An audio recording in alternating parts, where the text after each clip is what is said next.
po jako akawuwo.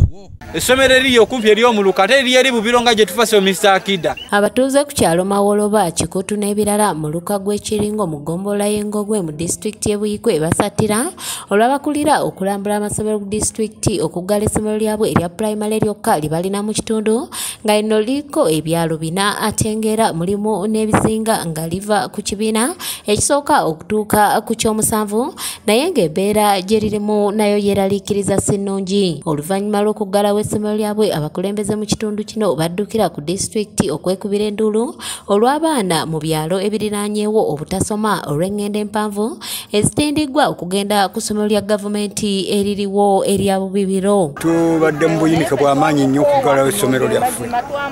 Obwana bwaffe obuto tebusobola kutambula lugendo luwanvu. Embeera eno ewaliriza ssentebe wa disitulikiti eno Jimmy Kanabi okusitukiramu n'atuuka ku ssomero lino okulaba ekituufu era ng'awerekeddwako ssentebe w'eggombolola James Mbalule, kansala akiikirira eggombolola eno ku disitulikiti Christopher Seruyange n'abalala nga batuukidde mu kulambula ssomero.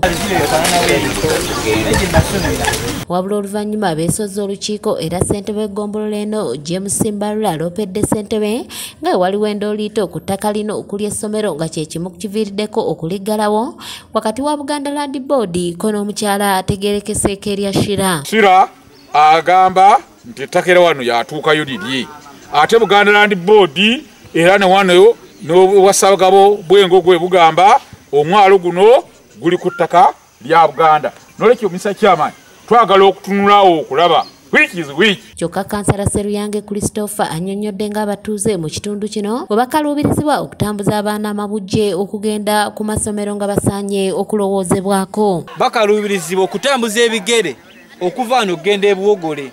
Era wano tulinawo n'abaana abava e Malubya ne Kiwuluguma. Chairman akimanyi tugule omunuka gw'Ekiringo, essomero eriri okumpi ery'omuluka ate eriri eri Bubiro nga gye tufase Mr. Akida. So nga abaana basanga okukaluubizibwa. Wano ssentebe Jimmy Kanabi wasinzidde n'alagira essomero lino okuggulwawo abaana mu kitundu kino basome nga bwe batereeza ebimu ku bibagambiddwa. Njagala okubategeeza ekyemu essomero lino abaana baddemu basome.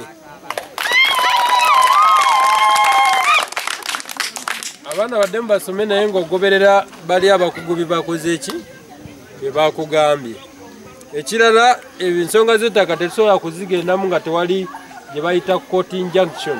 Abazadde basanyukidde ekikolwa kino kubanga babadde badaaga nga n'abaana bangi batudde mu byalo okuva essomero lino we libadde lyaggalwawo ku bbalaza. Munene nnyo okubanga ozze chairman nimusobola okutuggulawo tusobole okubanga tuddukanye essomero lyaffe lino. Tweyanziza nnyo ku lw'abazadde bannange tubadde bubi nnyo nga bazadde abaana batudda waka emyaka 2 mu COVID tebasoma ate twafunye okusoma nti ate batuggaddewo tubadde bubi nnyo. Kyokka ettaka lino erituddeko essomero lirinaanye omwalo gw'Obwakabaka ogw'Ekasirye ogwali ogw'amaanyi mu biseera eby'edda ng'omwami wa Kabaka atwala eby'obutonde bw'ensi Kimera mu ggombolola ya Ssaabagabo.